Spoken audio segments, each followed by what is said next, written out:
warrior known as Evo, and the blonde girl who was his daughter stood ready for combat against the assassins who had come for their life. The assassins had come for both of their lives. Evo warned the girl to keep her distance and stay behind him as he assumed a combat posture and readied his greatsword. The young woman objected and stated that she could not handle the thought of leaving her father to face the assassins by himself. Evo gently informed her that he had made a serious promise to her mother that he would defend their daughter no matter the cost, even if it meant giving his own life. This commitment was to safeguard their daughter in the event that she was ever in danger. Even though it was extremely painful for him to put her in such jeopardy, he was aware that this was their one and only opportunity to stay alive. At that same moment, the assassins unleashed a tremendous and whirling barrage of ghostly fire with the intention of destroying Evo and the girl where they stood. Evo was aware that if he did not stop this bomb, it would decimate everything within a wide radius. He had a firm grip on his greatsword and was getting ready to execute his most powerful maneuver, which was known as the Varosha Slash. Evo channeled all of his might into the motion of slashing his blade into the blazing fire. The spectral flames broke apart in front of the buzzing steel and quickly extinguished themselves. Evo's assault continued, ultimately severing one of the assassins in two and severing his body down the middle. The second assassin, however, was able to take over the body and powers of his dead friend before the separated pieces could fall to the ground. As a result of being corrupted and given more strength, the last remaining assassin morphed into a horrible two-headed creature that was encircled by foul purple-blue flames. The blonde girl instinctually drew back her boasting as soon as she saw the hideous thing that her father was now forced to face. An ethereal arrow that was glowing with the potential to cast a spell came to life. She let the arrow fly directly into the monster's heart, but it absorbed the magical projectile with no sign of being phased in the least. Evo and his daughter girded themselves for the next part of the struggle, certain that they would fight to the bitter end if that was what was required. The monster towered over them, looking like something out of a nightmare and intent on committing murder. The seasoned warrior Evo begged his daughter Neville to run away to a place of safety since the apostles of the Dark Guild were much too powerful for either of them to be able to take on alone. He cautioned her that none of her abilities would be useful against these cunning adversaries by saying that they would be immune to all of them. However, before Neville could raise any objections, one of the apostles pounded their fist into the ground, causing seismic shockwaves to be sent forth that split the ground beneath them. The apostles used the power of the impact to propel themselves towards Evo at breakneck speed, where they delivered a crushing strike that sent the warrior flying across the field of battle. He was knocked completely unconscious after colliding with a boulder, and blood began to drip from his mouth as a result of the impact. "Father," Neville screamed, but Evo did not react in any way. Evo had persuaded his daughter to forsake him and save herself while she still had the chance, despite the fact that he was seriously injured and his greatsword had been shattered. However, the apostles did not waste any time and quickly merged together to form a terrible composite beast that had three veiled faces perched atop its leaking blue aura. The monster was much taller than Neville and her father, and its clawed hands were capable of unleashing fiery talons. Neville watched in shock as the unconscious Evo laid defenseless in front of the terrifying beast. She was aware that they were in their final minutes, but she suddenly had the realization that there was one more desperate deed that she could perform. Neville begged with the monster, saying that if they would just spare the life of her father, she would gladly accompany them on their journey. The masks appeared to be giving her proposal some thought, with the apostles of the Dark Guild muttering to one another within the ugly shell of their combined bodies. Neville held her breath as she waited, hoping against hope that they would acknowledge her sacrifice and save Evo's life. All that was left for her to do was to offer herself as a sacrifice and pray for a miracle, as she was willing to do anything in order to spare the life of her cherished father. But the apostles merely screamed menacingly at Neville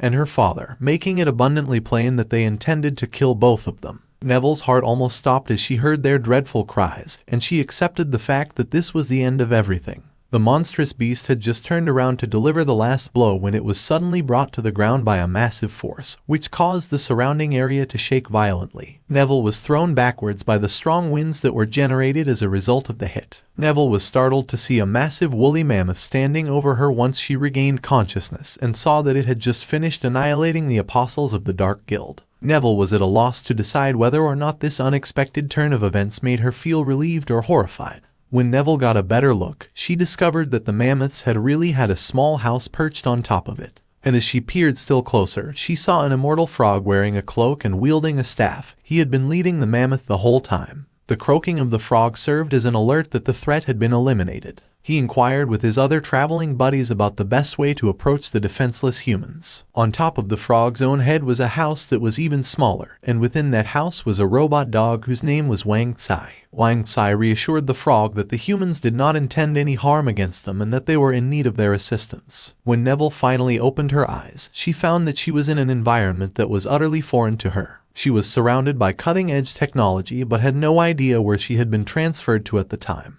Neville was in a panic as she tried to figure out where her father may be because the last time she saw him, he was severely hurt and unconscious. If Ivo does not receive treatment in a timely manner, he may very possibly perish from his wounds. Neville, confused and distressed, made a desperate plea for assistance. She held on to hope that whoever had rescued her from the apostles would also have compassion on her afflicted father. It was a matter of life and death for him, and if he did not make it out of this weird realm alive, Neville would be left completely on his own there. Neville, overcome with a sense of urgency, rushed out of the room in search of her father. However, as soon as she yelled his name, Ivo appeared, magically whole and looking as ripped as ever. He appeared to be the image of health as he stood there grinning and flexing in the sunlight. This unexpected turn of events left Neville perplexed. When she had last seen him, Ivo was bloodied and on the verge of passing out from his injuries. What factors might have contributed to such a remarkable turnaround in health? Ivo was talking to Lee and the Demon Queen nearby at the same time. Lee remarked on Ivo's amazing body and praised his great determination to staying in shape despite the fact that he was getting on in years. Ivo emphasized that in order for a fighter to be successful in battle, it was essential for them to be physically prepared. He could not believe the culture of the warriors that existed in this new world because it was so alien to him. Exactly at that moment, the robot dog Wang Tsai ran up to Lee in an attempt to get the attention of his master. However, the unexpected commotion disturbed the Demon Queen, who continued to retain resentment for Wang Tsai as a result of their previous disagreements. She reacted angrily by kicking the dog away and yelling at him, wanting to know why he had allowed these strangers into their home. Wang Tsai cowered and sobbed when confronted by the intimidating figure of the Demon Queen. He made an attempt to explain that the humans were in imminent danger and that he only wanted to be merciful to them. On the other hand, the Demon Queen was having none of it. She continued to scold the poor dog, who could only whimper and beg for mercy as she yelled at him. Lee was so taken aback by Ivo's ripped physique that he couldn't wait to get his hands on the fierce warrior's biceps and compliment his toned body. Ivo's ego was stroked by the attention,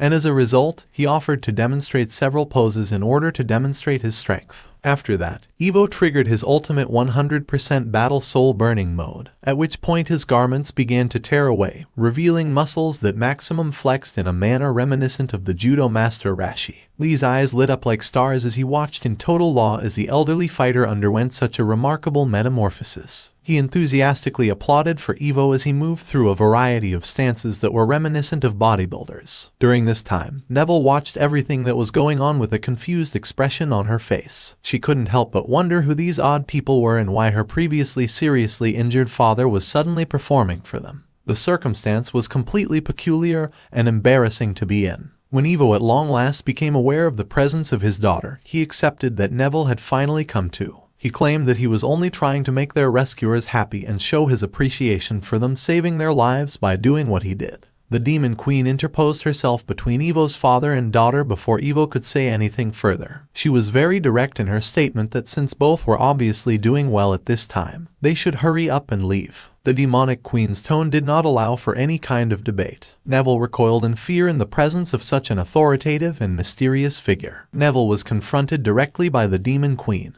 who informed her that she had already established her authority over Lee. The Demon Queen thrust her large bosom into Neville's armored front as a means of demonstrating her superiority. Neville recoiled in terror as she watched the attractive but domineering figure's hostile actions, telling her she was here first before she arrived. However, Lee quickly stepped in and intervened, touching the Demon Queen on the shoulder and pushing her to behave more civilly. He said that it was unusual for them to have visitors, thus it was proper for them to have polite conversation while drinking tea indoors. Although she continued to cast a murderous glare in Neville's direction, the Demon Queen eventually gave in. Inside, Lee apologized for the rudimentary hospitality and offered some tea before adding that this isolated home did not have much to offer. He urged the travelers to take advantage of the refreshments that were provided. Neville inquired as to if the tea was in possession of the miracle healing elixir that had successfully treated her father's wounds. Lee couldn't help but giggle because he knew that statement was hyperbolic. The tea did not contain any unique qualities on its own. Still irritated, the Demon Queen mumbled something about why Li had let such feeble humans into their domain. Did he intend to perform some sick experiments on them? Was he implying that she, by herself, could not make him happy? After then, Ivo began to describe his fuzzy memories of what happened after he lost consciousness while fighting the apostles. Li was presented with their beaten forms by Wang Tsai, and he did nothing more than pour water into Ivo's mouth. The seasoned fighter was instantaneously restored to full health and fortified as a result of this. Li was the one who Ivo credited with saving his life. He believed that without Li's intervention, Ivo would have passed away, leaving his daughter without a parent. Li retorted in a humble manner, claiming that he had merely done what anyone else would have. But Neville and Ivo were taken aback by Li's unexplained ability to bring a guy back from the brink of death with just a drink of water. On the other hand, Li politely insisted that there was no need to put on airs and that she should just drink. Neville and Ivo both took a sip of the tea at the same time, opening their eyes wide as a brilliant energy spread throughout their bodies. Neville and Ivo were overtaken by joy, and they collapsed into a haystack to take in the heavenly atmosphere and soak in the rays of the sun. They were in a state of nirvana and could not contain their rejoicing after drinking the tea. They had never before experienced the wonderful flavor of that dish. They also saw a miraculous improvement in their magic talents as a result of drinking the tea. Neville moved up one level from being a 1-star mage to becoming a 1-star archmage, while Ivo advanced one level from being a 3-star archmage to being a 4-star archmage. Even Neville's mother, who had finally come to, sprouted hairy ears, which was evidence of her own newly discovered power. After partaking of such ambrosia, the problems of the outside world appeared to be of very little consequence to Neville and Ivo as they returned to the present. When Li saw that their cups were empty, he offered them additional tea, but Ivo respectfully declined his offer. The seasoned warrior believed that Li had already shown the overwhelming kindness that was proper for a man of God. It was difficult for the proud warrior Ivo to accept such hospitality from someone who appeared to have boundless power, but he eventually admitted that he could hardly endure Li's generosity. However, Li seemed unconcerned about Ivo's distress and explained that he was pleased to help fellow travelers in need regardless of their rank. Despite the Demon Queen's apparent continued mistrust, Li and Wang Tsai had behaved in a friendly manner with them. Both Neville and Ivo harbored the hope that one day, should their lives ever cross again, they would be able to repay that compassion. They made preparations to leave this strange new place for the time being, feeling fortified and enlightened by Li's compassion. The warmth from the tea lingered within them, igniting a spark of hope. As the Demon Queen Elizabeth had seized ownership of everything else in the house, Li was left without any better drinks or snacks to offer. He deeply regretted this fact. Because he did not want to make her angry, he dared not take any of it back. Elizabeth insisted that everything was hers and that they should not touch any of it. She claimed ownership of everything. Li once more expressed his regret and said that he prioritized Elizabeth's peace of mind over successfully hosting the event. Li then asked about the circumstances that led to the travelers being attacked once the subject was changed. Ivo related that the reason was because Neville had elven blood running through his veins. In elf culture, intermarriage is strictly banned. But her mother had been an elf saintess and had given birth to Neville after falling in love with Ivo. Li knew that because Neville was of mixed heritage, she was a target for being a rebel against elven traditions. Elizabeth commented in a flippant manner that such discriminatory customs will become extinct once she was the sole ruler of the world. Ivo continued by saying that he had fled into hiding with Neville after his wife had returned to the Holy Land of the Elves after she had visited there. However, the elves ultimately became aware of her existence and dispatched operatives to retrieve them from their hiding place. Ivo's wife had offered herself up as a sacrifice in the hopes of persuading the elves to spare their lives. This time, it was dark mages of the demon realm working on behalf of their guild that were chasing after them. When the demon world was mentioned, Li went to Elizabeth and asked, could she be connected to it? The thought that the Demon Queen had any kind of relationship with such despicable beings caused the Demon Queen to sneer. The Demon Queen became enraged at Li's insinuation and demanded to know what he meant by what he said. Li was quick to retract his statement and offer an apology for the careless comment he had made.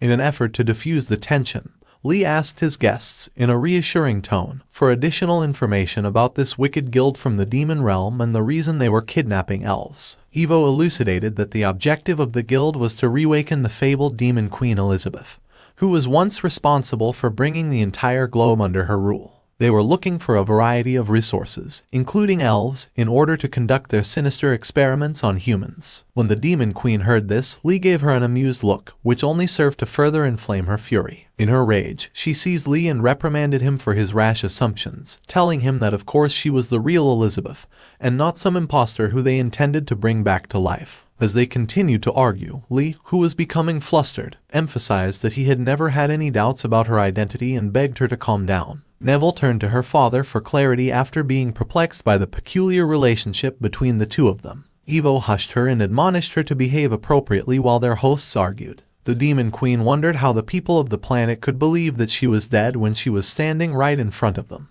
Evo said that Elizabeth had not been seen for the past 500 years, and if she were still alive, there is little doubt that she would have seized control a long time ago. This information shook up Lee, who stutteringly explained that Elizabeth had only been living with him for a little over a year, and not for centuries. Inquisitive at this point, the Demon Queen avidly inquired as to the details of the reports concerning the supposed circumstances of her demise many years ago. Evo dithered since he wasn't sure whether or not the story would inflame the volatile Demon Queen even further. Neville related the story with some reluctance, explaining that the great hero had eventually triumphed against Elizabeth after an epic struggle that lasted for an entire month, but it had cost him his life. The Demon Queen's rule came to an end 500 years ago when the two of them were destroyed by each other. Elizabeth became infuriated when she heard this made-up story. She conjured up a nightmare realm full of floating skulls and demanded to know how they could get away with spreading such lies while her eyes were flashing scarlet. The terrified Neville and Evo instantly changed their stories and confirmed that Elizabeth had been telling the truth. In an effort to lessen the impact of the news, Lee remarked that he must be the mythical hero from the story because his computer had identified him as such. This took Neville and Evo by surprise,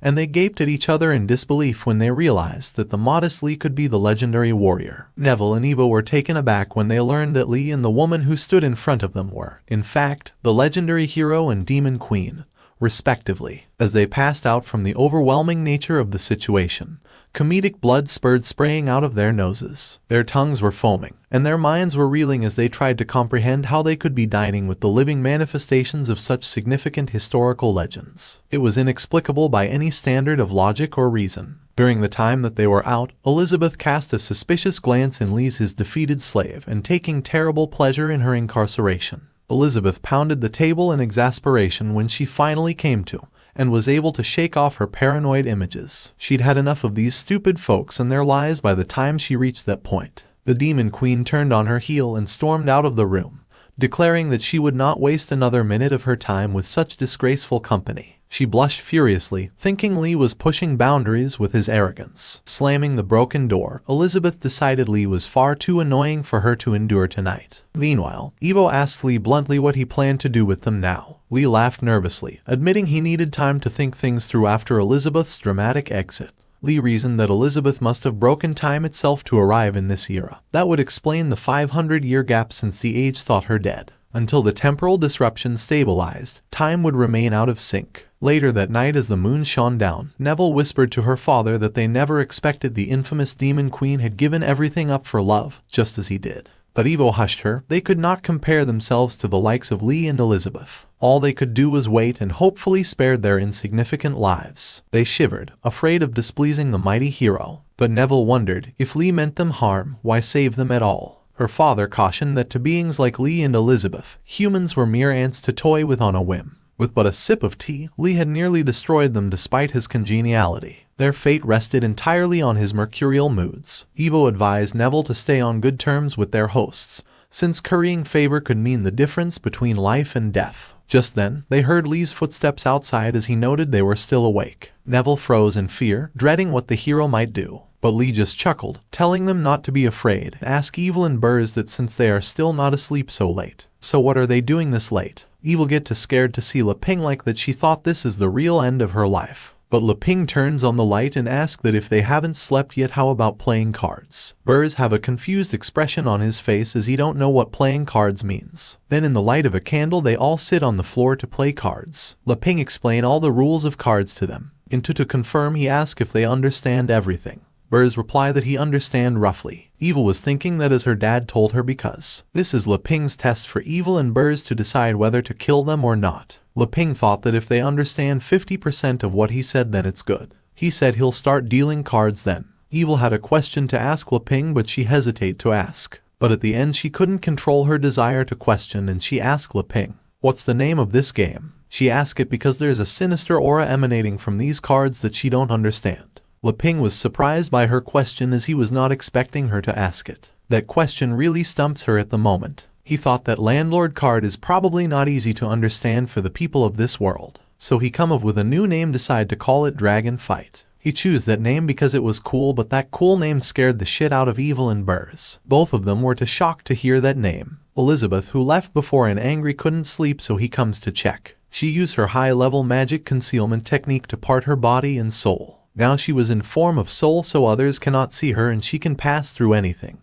When she was roaming around the house, she heard that Leping is playing Dragon Fight, so she stopped to look. Leping explained what the Dragon Fight means to them. He told them that both of them are brave heroes who have to join forces to defeat the dragon. They can decide whether to be the hero or dragon according to the cards they draw. Whisper to Evil that as he expected before, this sure is a test for them. In both father and daughter's vision, Leping looks like villain. Leping start dealing cards and he warns them to think carefully before they choose. Leping pick up his cards and told them to also look at their cards. Burrs whispers to Evil that there's no room for hesitation now. He asked her to take her cards. Evil was scared to even pick up those mysterious cards. Just when she touched those cards, she felt like she have suddenly teleported in a demonic hell. Burrs was shocked. He thought, is this another realm? Evil was shaking in fear. She realized that it's not good, because just picking up the cards drained all her magic power. She could and even move her body, so she looked at her dad and said sorry because she can't help him more. Burrs told her that it's okay and asked her to leave the rest to her dad. On the one side it was life and dead situation, and on the other hand for Leping it was just like playing normal cards. He asked Burrs if Burrs want to be a dragon. While looking at his cards, Leping thought that although he don't have many big cards, it's still a very good set. He also has big and small kings, so it's not bad, it worth a shot. Burrs and Evil reply that they don't want to be a dragon. Both of them have some good cards but they don't know it. Leping thought that if he get another 4 and 2 he'll have a winning hand. He again asked them if they are sure they don't want to be dragon. What Leping means by being dragon is if they want to change cards. But both Evil and Burrs deny because they don't understand it. Leping said he won't be polite then and he pick up a card. But when he turns the card they are not that good, which could be seen by Leping's face. Both Evil and Burrs started shaking in fear, thinking is Leping dissatisfied with their performance. Leping said he'll play first, and he played an 8. It was now Burrs' turn. Burrs thought as long as they pass this test, Leping will spare them, so they can't give up now. But when he pick up a card he suddenly feel pain in his heart. Every time they play a card it's at the cost of their life force. But Burrs endured it and serves a J. Burrs was shaking in pain when Evil saw him like that. She gets scared. But Burrs told her that he is fine, so leave everything to him. Scared, Evil passed this round and then it was Leping's turn. He looks at his cards and thought that besides the royal flush, a straight from 7 to Q3 4 seconds with a pair of 5s, only 10 and Jer left. Should he break the a pair or not? If he do fail I'll play a 2 and he'll be at a disadvantage. Leping was thinking too much and was getting too nervous. Leping said forget it, he also pass. Burrs was too shocked to hear that he just pick up a card and get his sucked of his life force and now he have to do it again. He asked Leping he really not want it. Leping smiled and said no. Now all the pressure was on Burrs. He thought Leping is deliberately making him continue to play cards that will continue to consuming his life force. In this situation he have to get rid of all his cards as soon as possible. Burrs directly show his 8 cards, 2 queen, 3 6 and 3 7. He said that according to the rules, this combination of cards should be called Flying Dragon. But when he put those cards his heart skipped for a second.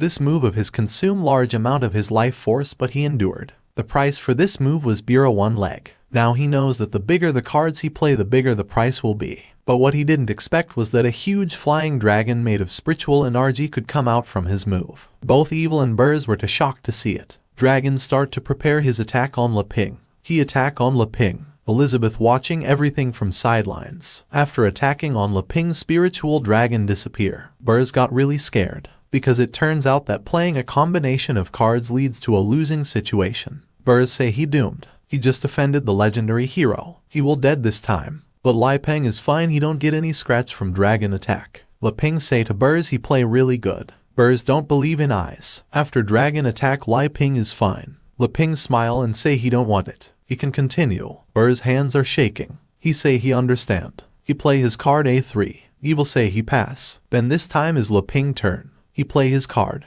Both Burrs and Evil say they can't beat it. Lapin smile and start to prepare a powerful move. Suddenly they surrounding by a powerful blue light. Burrs shocked to see that. A sky-destroying wave come out behind from Lai Ping. Wave attack on Burrs and Evil. Burrs say to his daughter Evil hang in there. But Evil is worried about his dad. But sky-destroying wave swallow both of them. After surviving form Lai Ping attack, Burrs and Evil say that they can't play anymore. Then Laping start to prepare his next move and say next is three of a kind with a pair. Horse car come out from air with soldier and prepared to attack on Burrs and Evil. Burrs got really scared and say he can't beat him. But Evil say he wants to try. He prepared his cards, but Burrs is against the decision. He say if he want to play he have to pay the price with his life force. Evil don't listen and say he can't hide Bindi. He also want to protect his father. After saying that he also prepare the same move as Laping. Then we show two horse car with soldier start to fight each other.